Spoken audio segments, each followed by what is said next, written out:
आइए स्टूडेंट्स, तो आज हम करेंगे 10th क्लास एनसीईआरटी का 8th चैप्टर ट्रिग्नोमेट्री। तो आइए देखते हैं ट्रिग्नोमेट्री क्या होता है। तो स्टूडेंट्स, आज का हमारा क्या टॉपिक है? ट्रिगोनोमेट्री। ठीक है स्टूडेंट्स, तो ट्रिगोनोमेट्री, तो ट्रिगोनोमेट्री 3 वर्ड से मिलकर बना हुआ है। ठीक है स्टूडेंट्स, वो 3 वर्ड कौन कौन से हैं? फर्स्ट है ट्राई, सेकंड है गोन और थर्ड है मेट्रोन।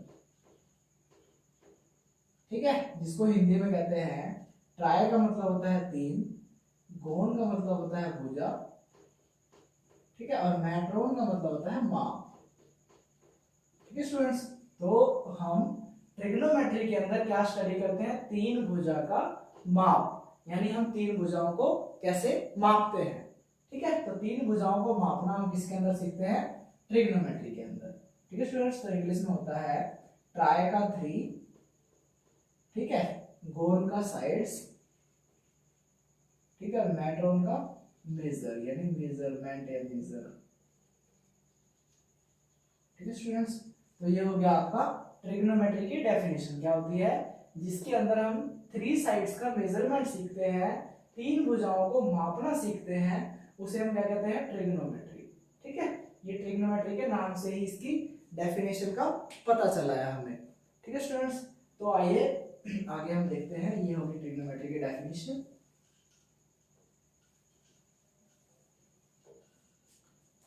इसके बाद आपका अगला है ट्रिग्नोमेट्रिक रेशियो। ठीक है स्टूडेंट्स, तो अगला टॉपिक क्या है आपका? Trigonometric ratios.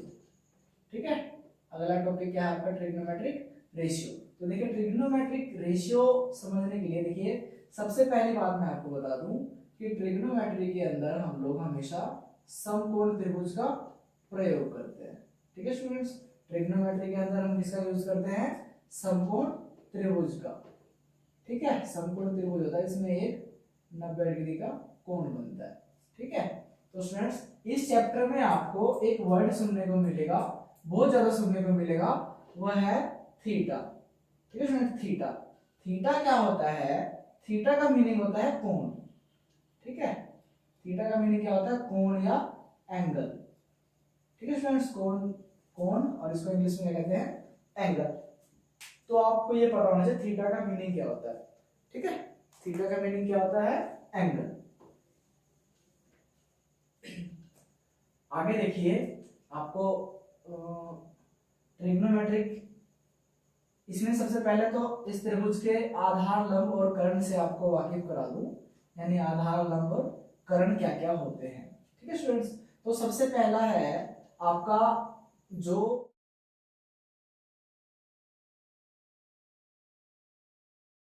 आधार।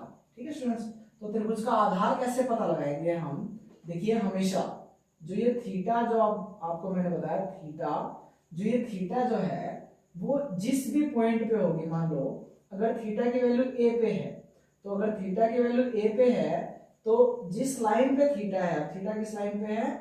इस पे। ठीक है स्टूडेंट्स, तो ये हमेशा क्या हो जाएगी? आधार। ठीक है, क्या हो जाएगा? ये आधार। ठीक है, और इसे क्या कहते हैं? कर्ण।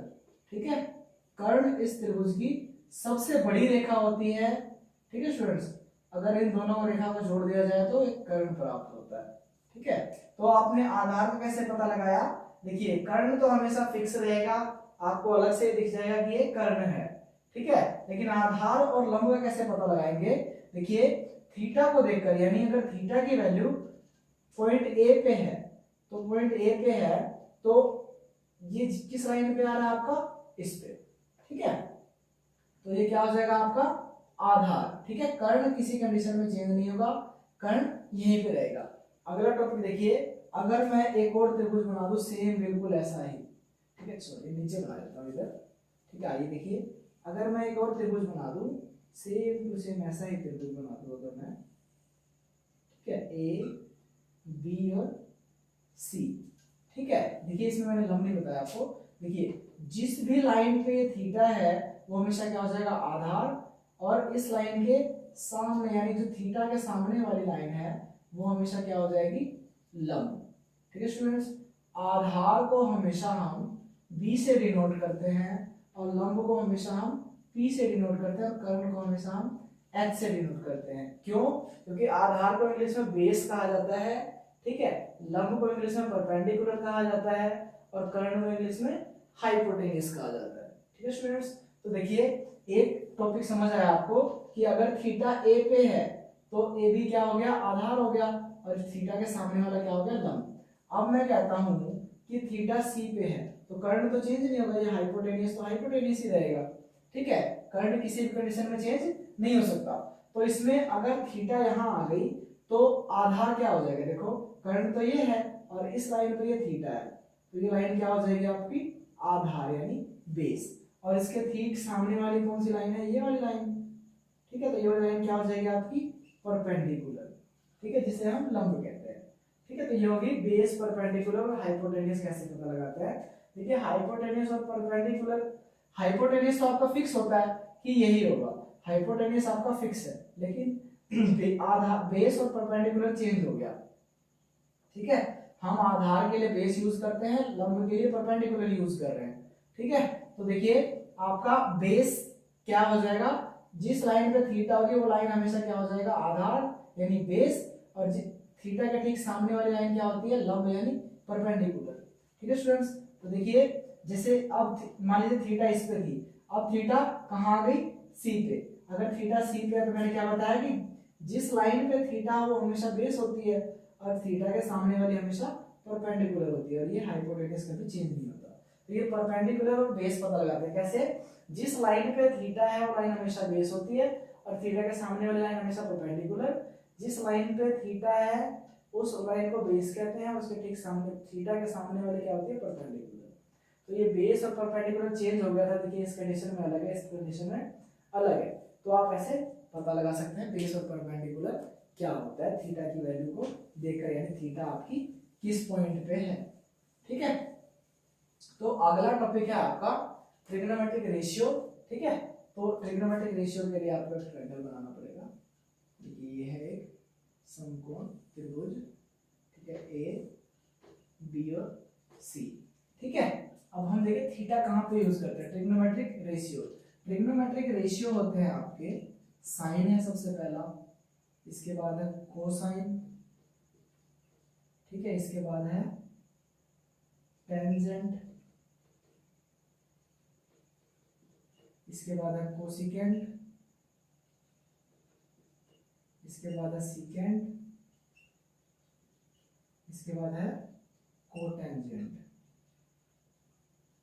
स्टूडेंट्स कितने ट्रिग्नोमेट्रिक रेशियोज हो गए, 1 2 3 4 5 6। तो ट्रिग्नोमेट्रिक रेशियोज कितने होते हैं, 6, sine, cosine, tangent, cosecant, secant और कोटेंजेंट। ठीक है, तो आप इन बड़े बड़े नाम के जगह पे छोटे नाम यूज कर सकते हो। वो नाम कौन कौन से हैं, इसकी जगह पे यूज कर सकते हो आप सिर्फ साइन, ठीक है, इसकी जगह पे कोसाइन की जगह सिर्फ कोस, ठीक है, टेंजेंट की जगह सिर्फ टेन यूज कर सकते हो, कोसिकेंट की जगह ये यूज कर सकते हो कोसेक, और सीकेंट की जगह सेक यूज कर सकते हो, और कोटेंजेंट की जगह कोट यूज कर सकते हो। ठीक है स्टूडेंट्स, तो देखिए साइन, कोस, टेन, कोसिकेंट, सीकेंट और कोटेंजेंट, आप ये नाम भी यूज कर सकते हो, आपके एनसीईआरटी की बुक में यूज किया हुआ है। ठीक है, अब देखिए इनके फॉर्मूले, क्या फॉर्मूले होते हैं इनके। ठीक है स्टूडेंट्स, तो देखिए इनके फॉर्मूले याद करने से पहले आपको एक छोटी सी पहेली याद करनी होगी। वो पहेली क्या है, पहेली है पंडित बद्री प्रसाद हर हर बोले सोना चांदी तोले।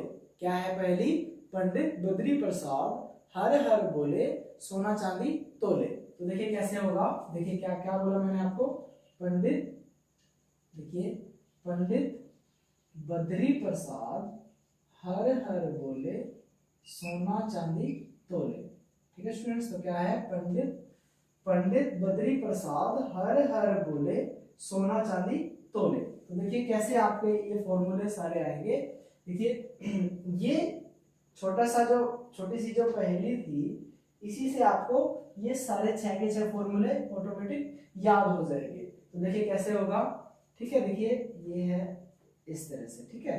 तो S for sine, C for cos और T फॉर टेन, ठीक है।